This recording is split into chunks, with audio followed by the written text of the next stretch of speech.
अस्सलाम वालेकुम नाज़रीन किराम, मैं हूं आपका होस्ट अयाज अहमद। नाज़रीन किराम, आज इलेक्शन कमीशन ऑफ पाकिस्तान का एक और फैसला रद्दी की टोकरी के अंदर डाल दिया गया है।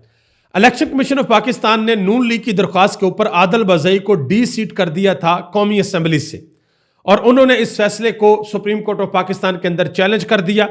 आज जस्टिस मंसूर अली शाह की क़यादत के अंदर 3 रुकनी बेंच ने इस केस की समाअत की और इलेक्शन कमीशन ऑफ पाकिस्तान के फैसले को मुअत्तल कर दिया है। जस्टिस मंसूर अली शाह ने आज ये बात कही। उन्होंने कहा कि किसी को असेंबली से बाहर निकाल देना मामूली कार्रवाई नहीं, लिहाजा हर पहलू को देखना पड़ेगा। अब जो कहानी है वो थी क्या, मैं आपको बता देता हूं। आदिल बज़ई ने इलेक्शन लड़ा और वो जीत गए, और उनको इलेक्शन कमीशन ऑफ पाकिस्तान ने जबरदस्ती नून लीग के खाते के अंदर डाल दिया कि ये नून लीग का एमएनए है। हालांकि उन्होंने इमरान खान के नाम के ऊपर इलेक्शन लड़ा और इमरान खान का वोट लेकर वो इलेक्शन जीते, लेकिन उनको नून लीग का मेंबर डिक्लेयर कर दिया गया। जिस वक्त 26वीं आईनी तरमीम आई तो इन्होंने वोट नहीं दिया, तो नून लीग ने यह कहा कि भाई इनको डी सीट कर दिया जाए। इन्होंने पार्टी लाइन को फॉलो नहीं किया, जो पार्टी ने इंस्ट्रक्शंस दी थी उनके ऊपर ये पूरे नहीं उतरे। तो इलेक्शन कमीशन ऑफ पाकिस्तान ने नून लीग की दरख्वास्त को देखा और कहा जी ठीक है भाई, इसको डी सीट कर दें। वैसे आप पिछले 2.5-3 साल से इलेक्शन कमीशन ऑफ पाकिस्तान का कोई भी फैसला उठाकर देख लें, वो आपको पाकिस्तान तरीके इंसाफ के खिलाफ ही मिलेगा। और जो भी फैसला हाई कोर्ट के अंदर गया है या सुप्रीम कोर्ट के अंदर गया है, पकड़कर रद्दी की टोकरी के अंदर डाल दिया गया है। क्योंकि वो सारे के सारे फैसले गलत थे। आदिल बज़ई ने आज बात करते हुए बताया कि मेरा जो वोट था वो सिर्फ इमरान खान के नाम का था।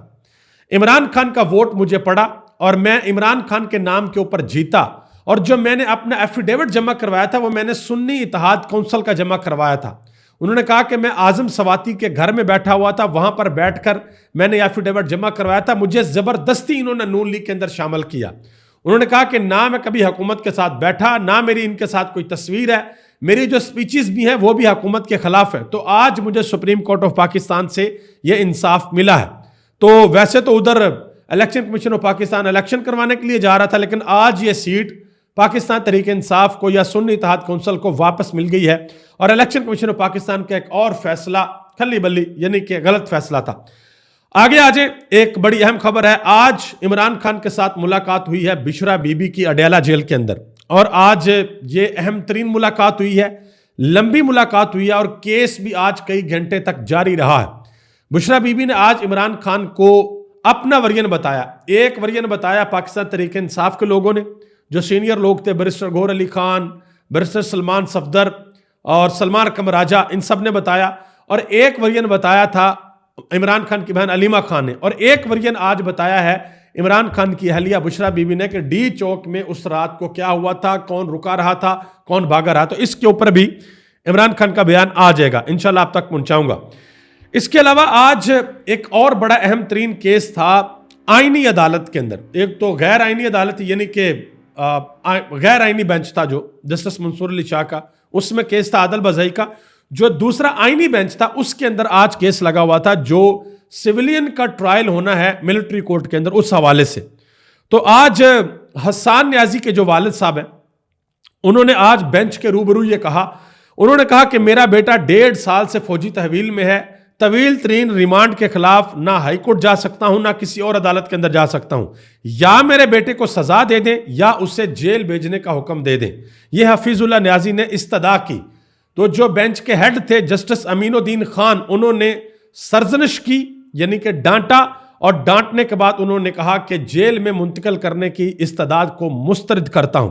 इसके अलावा इसी सुप्रीम कोर्ट के एक साबिक चीफ जस्टिस हैं जस्टिस जवाद एस ख्वाजा, उन्होंने दरखास्त दी थी कि 26वीं आईनी तरमीम का मसला जब तक हल नहीं होता उस वक्त तक ये बेंच इस केस को ना सुने।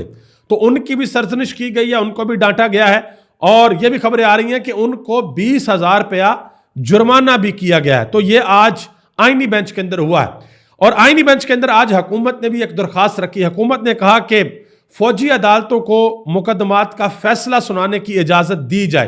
तो हुकूमत की भी ये इस्तदा आज मुस्तरद की गई है और मजीद इस समात को मुलतवी कर दिया गया है। आगे आज पाकिस्तान के चीफ जस्टिस ने आज एक अहम बात की है जी। उन्होंने कहा जी पूरे मुल्क की अदलिया का वकार मजरू नहीं होने देंगे। चीफ जस्टिस या अफरीदी, लोगों ने इसके ऊपर बहुत सी बातें की हैं। لیکن میں صرف ایک بات آپ کو یہاں پر بتاتا ہوں. سائرہ بانو انہوں نے کہا جی اس بات کے اوپر جو چیف جسٹس نے یہ بات کی ہے نا کہ پورے ملک کی عدلیہ کا وقار مجروح نہیں ہونے دیں گے, اس کے اوپر انہوں نے کہا کہ میرے سر میں درد ہے, میں ہنس نہیں سکتی, یعنی کہ مجھے ہنسی بہت آ رہی ہے اس بیان کے اوپر لیکن میرے سر میں درد ہے, میں ہنس نہیں سکتی. پاکستان تحریک انصاف نے نمبر جاری کر دیا کہ کتنے لوگ ان کے, کتنے کارکن ان کے لاپتہ ہیں. یہ نمبر ہے 200 کا, اور بیرسٹر گور علی خان نے کہا کہ ہم چھان بین کر رہے ہیں لیکن ابھی تک کسی قسم کی کوئی قانونی کاروائی پاکستان تحریک انصاف کی جانب سے نہیں کی گئی. کسی عدالت کے اندر نہیں گئے, کہیں پر بھی جا کر یہ تحریک انصاف نے نہیں کہا کہ کوئی CCTV فوٹیج دے دیں یا یہ ہماری درخواست ہے, یا جو لوگ لاپتہ ہیں ان کے حوالے سے کسی قسم کی درخواست ابھی تک تحریک انصاف نے نہیں کی. تحریک انصاف اس کے اوپر کیا ورکنگ کر رہی ہے, اس کے اندر کیا ڈیلے آ رہا ہے, اس کے حوالے سے تحریک انصاف کی قیادت کو اپنی پوزیشن ضرور کلیئر کرنی چاہیے, کیونکہ لوگ اب سوالات پوچھ رہے ہیں اور زیادہ سوالات پوچھ رہے ہیں.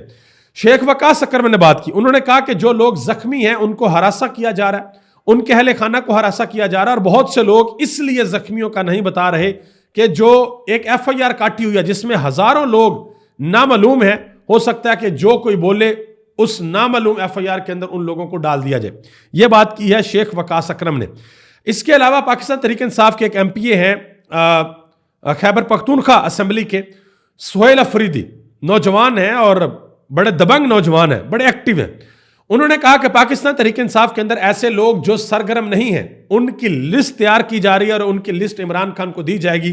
ایسے لوگوں کو ہٹایا جائے گا اور جو لوگ تگڑے ہیں, جو کام کرتے ہیں, جو احتجاج کے اندر حصہ لیتے ہیں, ان کو آگے لے کر آیا جائے گا, ان کو موقع دیا جائے گا.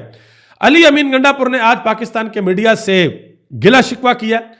انہوں نے کہا کہ میرے جو میڈیا کے لوگ ہیں, میں ان کو یہ کہنا چاہتا ہوں کہ اس وقت جو ڈی چوک کے اندر ہوا آپ لوگوں نے رپورٹ کیوں نہیں کیا, آپ لوگوں نے کیوں نہیں بتایا. انہوں نے کہا کیا آپ کو ان 12 لوگوں کو نہیں پتا جن کا ڈاٹا ہم نے دیا ہے, جن کے جنازے ہوئے ہیں, جن کے نام, جن کی تصاویر, سب کچھ سامنے آ گیا ہے, لیکن پاکستان کے میڈیا نے نہیں بتایا. انہوں نے اور بھی کچھ سخت باتیں کی ہیں. انہوں نے کہا کہ اگر تم آزاد ہو, اگر تم کہتے ہو کہ ہمارے اوپر کوئی پریشر نہیں ہے, تو جو سچ ہے پھر وہ آپ کو دنیا کو دکھانا چاہیے. آگے آ جائیں جی. مولانا فضل الرحمان اور حکومت یہ آمنے سامنے آ چکے ہیں اور یہ معاملہ ذرا گرم ہو گیا ہے, اور بھی بہت سی مذہبی شخصیات اس کے اندر آ گئی ہیں. عطا تارڑ صاحب نے ایک پریس کانفرنس بھی کی ہے سارے مذہبی لوگوں کو ساتھ بٹھا کے. مولانا فضل الرحمان نے پشاور کے اندر ایک بہت بڑا جلسہ کیا ہے, اور اس جلسے کے اوپر فیصل جوید خان نے ایک ٹویٹ کیا. انہوں نے کہا کہ نہ کوئی کنٹینر, نہ کوئی رکاوٹ, نہ کوئی پکڑ دھکڑ, نہ کوئی انٹرنیٹ بند ہوا, کوئی خندقیں نہیں کھودی گئی, کوئی FIR نہیں ہوئی, کوئی گولی نہیں ہے. یہ خیبر پختونخوا کی حکومت ہے جہاں پر عمران خان کے لوگ ہیں, اور آرام سے وہاں پر اب دیکھیں یہ جس طریقے سے یہاں پر آرام سے جلسہ ہوا ہے, کوئی مسئلہ ہوا, کوئی مسئلہ نہیں ہوا. اسی طریقے سے تحریک انصاف کے لوگ جب کہتے ہیں کہ ہم نے پرامن جلسہ کرنا ہے, پرامن احتجاج کرنا ہے, تو حکومت کو یہ کہنا چاہیے جی موسٹ ویلکم, آپ آئیں اور آ کر کریں. ہاں اگر کوئی قانون کو ہاتھ میں لیتا ہے تو پھر حکومت کا حق ہے کہ حکومت اس کے خلاف کارروائی کرے, لیکن اگر لوگ پرامن ہیں تو پھر کچھ بھی نہیں کرنا چاہیے. آگے آ جائیں جی. کچھ بیانات ہیں جو پاکستان کے وزیر اعظم شہباز شریف نے دیے ہیں, اور لوگ کہہ رہے ہیں کہ یہ اس صدی کے سب سے اہم ترین بیانات ہیں. ہو سکتا ہے کہ ان بیانات کو شاید جو ورلڈ ریکارڈ کو بک ہوتی ہے نا, اس میں ورلڈ ریکارڈ لکھے جاتے ہیں, تو ہو سکتا ہے ان کے اندر بھی لکھا جائے. صدر صاحب نے بھی بیان دیا ہے اور مریم نواز نے بھی دیا ہے. یہ کرپشن کے خلاف عالمی دن تھا, اس کے حوالے سے بیان ہے. ذرا غور سے سنیے گا ہمارے وزیر اعظم شہباز شریف صاحب کیا کہتے ہیں. کہتے ہیں کہ جو لوگ طاقت کا غلط استعمال کرتے ہیں اور عوام کی محنت سے کمائی گئی آمدنی لوٹتے ہیں, انہیں اپنے اعمال کے نتائج کا سامنا کرنا پڑتا ہے. حکومت اکیلے کرپشن سے نہیں لڑ سکتی, پاکستانیوں آؤ مل کر کھڑے ہوں. ابھی میں 2 بیان اور آپ کو بتاتا ہوں اور پھر ہم سب مل کر ایک دعا کریں گے. آپ سب سے گزارش ہے کہ آپ نے اس دعا کے آگے آپ نے آمین ضرور کہنا ہے. یہ شہباز شریف نے بیان دیا, اور مجھے یہاں پہ وہ TT اسکینڈل دوبارہ یاد آ گیا, مقصود چپڑاسی دوبارہ یاد آ گیا. اب کیا کریں بھائی, سب کچھ رپورٹ ہوا ہے, سب کچھ آن ریکارڈ ہے. صدر صاحب آصف زرداری صاحب کہتے ہیں کہ معاشرے سے کرپشن کی عادت ختم کرنے کے لیے کوششیں جاری رکھنا ہوں گی. اب یہاں پر بھی بہت سی چیزیں یاد آ جاتی ہیں بھائی, وہ ایان علی والا سارا سسٹم. مریم نواز صاحبہ کہتی ہیں کہ کرپشن کے ناسور کو ہمیشہ کے لیے ختم کریں گے. اس کے اوپر شاہد کھٹک جو کہ تحریک انصاف کے MNA ہیں, انہوں نے سوال کیا کہ کیا خودکشی کا فیصلہ کر لیا, جو یہ کہا جا رہا ہے کہ کرپشن کے ناسور کو ہمیشہ کے لیے ختم کریں گے. بہرحال ایک دعا बहसीयत पाकिस्तानी मैं यहां पर करना चाहता हूं, आप सबसे गुजारिश है कि आपने आमीन जरूर कहना है। दुआ यह है कि या अल्लाह पाक इस पाकिस्तान के अंदर हर वो शख्स, हर वो साहिब इक़्तिदार, हर वो बंदा जिसको अवाम ने कोई ओहदा दिया, वोट देकर इनको असेंबलियों के अंदर भेजा और इन्होंने वहां पर जाकर बजाय इसके कि अवाम के लिए कुछ करते, इन्होंने इस अवाम को लूटा, इस मुल्क को लूटा। हम दुआ करते हैं कि अल्लाह ताला उन सब को इबरत का निशान बना दे। आपसे गुजारिश है कि आप आमीन जरूर लिखिएगा और सब लिखें, चाहे किसी का तल्लक नून लीग से है, पीपल्स पार्टी से है, पीटीआई से है, मौलाना फजल रहमान की जमात से, जिस मर्जी जमात से है, ये दुआ किया करें कि जो बददियानत लोग हैं अल्लाह उनको इबरत का निशान बनाए, जो कौम की अमानत को अमानत नहीं समझते। आगे आ जाए जी, एक और हमारे बड़े साफी हैं सुहेल वड़ाइच साहब, अक्सर इनकी चीजें मैं आपको बताता हूं। आज उन्होंने एक और बात की है, कहते हैं कि पाकिस्तान आज जिस हालत को पहुंचा है उसमें हम सहाफी सबसे बड़े मुजरम हैं। मेरा ख्याल है कि पहली मरतबा ये एक ऐसी बात है जिससे मैं इत्तफाक करूंगा सुहेल वड़ाइच की, ये पहली बात है कि बिल्कुल आप लोग बहुत बड़े मुजरम हैं, बहुत बड़े मुजरम हैं जो पाकिस्तान इस हालत को पहुंच गया, क्योंकि आप लोग गलत मशवरे देते हैं, सही चीज आप लोग नहीं बताते। मजीद सुहेल वड़ाइच साहब ने एक और मशवरा दे दिया, वो भी सुन लें।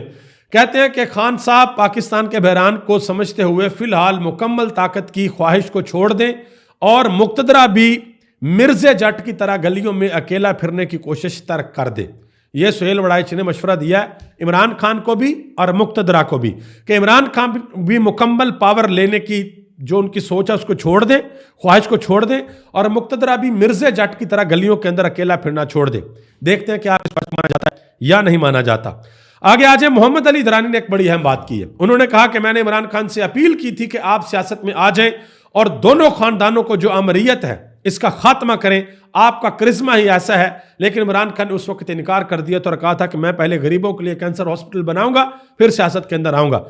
फिर इमरान खान किस तरीके से सियासत के अंदर आए और किस तरीके से इमरान खान ने दोनों खानदानों की सियासत का खात्मा किया, यह पाकिस्तान की एक तारीख है। एक खबर जी अमेरिका से है, डोनाल्ड ट्रंप ने यह ऐलान किया है कि कैपिटल हिल हमले के अंदर जितने भी लोग थे मैं उन सब की सजाओं को मुआफ कर दूंगा जिस दिन मैंने अपना हलफ लिया। आगे आ जाए, मैंने आपको कल पिछले व्लॉग के अंदर भी बताया था जो मुल्क शाम के अंदर हालत है, पाकिस्तान से दो लोगों ने उसके ऊपर ट्वीट किया, आपके सामने रखता हूं और मैं अभी तक उसके ऊपर काम कर रहा हूं। वो व्लॉग इंशाल्लाह मैं बनाऊंगा और सारी तफसीलात आपको बताऊंगा कि वो 50 साल इक़्तिदार पहले बाप का था फिर बेटे के पास आया और वहां पर लोगों के साथ क्या किया गया, शाम के लोगों के साथ क्या किया गया, जेलें किस तरह की थी, कितनी बड़ी तादाद के अंदर लोग जेलों के अंदर थे और कैसे लोग बाहर निकले, ये सारी चीजें आपके सामने रखूंगा। और उस खित्ते में आगे क्या होने के लिए जा रहा है इंशाल्लाह उस पर भी बात करेंगे। सेनेटर अफवानुल्लाह खान, पाकिस्तान मुस्लिम लीग नून से इनका तल्लक है, कहते हैं कि बशार अल असद और उसके बाप ने लाखों शामियों का कत्ल किया, सिर्फ इक़्तिदार में रहने के लिए उन्होंने हर हरबा इस्तेमाल किया। आज कोई एक बंदा बशार अल असद के लिए आंसू नहीं बहा रहा। जो कुछ शाम में हुआ है इसमें अक्लमंदों के लिए बहुत से इशारे हैं। बात बिल्कुल ठीक है, ये बात बता दें ऊपर मियां नवाज शरीफ को, शहबाज शरीफ को, सबको बता दें कि ये क्या हुआ है। अकल वालों के लिए इशारे हैं तो उनको जरूर बताने चाहिए। लियाकत बलोच ने कहा कि पाकिस्तान के हुक्मरानों को शाम के अंदर असद खानदान से सबक सीखना चाहिए। शाम में आलमी इस्तेमारी इस्टेब्लिशमेंट का मोहरा अपने इंजाम को पहुंच चुका है और यह वक्त है कि कौमी सियासत को खानदानों के असर और रसूख से आज़ाद किया जाए। यह बात की है लियाकत बलोच ने, जो कि जमात इस्लामी के रहनुमा है। आगे आ जाए जी, आखिर में मैंने पिछले व्लॉग के अंदर शाहिद खान अफरीदी के कुछ बयानात आपको बताए थे और लोगों ने उस वीडियो के नीचे बहुत से कमेंट किए हुए थे शाहिद खान अफरीदी को लेकर, जवाब दिया हुआ था। तो एक भाई ने मेरे से गुजारिश की थी कि याज भाई ये मेरी बात आपने ज़रूर पहुंचानी है, ये मेरी इमानत है। तो ये एजाज शाह उनका नाम है गालिबन। तो उन्होंने कहा कि अयाज भाई ये आपके ज़िम्मा ड्यूटी लगा रहा हूँ कि आपने नेक नीति और ईमानदारी से इसे ज़रूर चलाना है। तो भाई मैं चला रहा हूँ। आपने कहा, उन्होंने कहा कि शाहिद खान अफरीदी से मेरा बड़े अदब से सवाल है, अदब से सवाल पूछ रहे हैं, बड़े अदब से सवाल है कि मोहतरम डी चौक में जो कुछ हुआ उस पर लबकुशाई क्यों नहीं करते? साना मॉडल टाउन में जो कुछ हुआ उस पर लबकुशाई क्यों नहीं करते? बलूचिस्तान में जो लोगों के साथ किया जाता है उसके ऊपर लबकुशाई क्यों नहीं करते? ड्रोन हमलों का सबसे ज्यादा नुकसान शाहिद खान अफरीदी के अपने इजला को हुआ, उसके ऊपर आप लबकुशाई क्यों नहीं करते? तो ले भाई, आपका पैगाम मैंने पहुंचा दिया, उम्मीद आगे पहुंच जाएगा। एक और भाई ने बात की, उन्होंने कहा कि भाई अफरीदी की बात करके अपना और हमारा टाइम ज़ाया ना करें, وہ صرف اپنی مشہوری کے لیے ایسی باتیں کرتا ہے. عمران خان کی مخالفت کر کے اس کی 2% کی عزت نہیں رہی. تو کیا ایسا ہے؟ مطلب کیا آپ نے کمنٹ باکس کے اندر ضرور بتانا ہے. آپ سب کا بہت بہت شکریہ. ابھی تک لیے اتنی مجھے اجازت دیں اس دعا کے ساتھ کہ اللہ تعالیٰ پاکستان پر اور پاکستان کے کروڑوں لوگوں پر جو پاکستان اور دنیا بھر میں بستے ہیں، اللہ تعالیٰ ان پر اپنا خاص فضل اور کرم فرمائے، اور اللہ تعالیٰ ہمارے سبز ہلالی پرچم کو تا صبح قیامت آن بان اور شان کے ساتھ سلامت رکھے. اور یہ دعا بھی کیجئے گا کہ وہ لوگ جو پاکستان کو نقصان پہنچانا چاہتے ہیں، اللہ تعالیٰ ان کو ہدایت دے، اور اگر ان کی قسمت کے اندر ہدایت نہیں لکھی تو پھر اللہ تعالیٰ ان کو عبرت کا نشان بنائے. آپ سب کا بہت بہت شکریہ. پاکستان زندہ باد. پاکستان کے کروڑوں عوام پائندہ باد.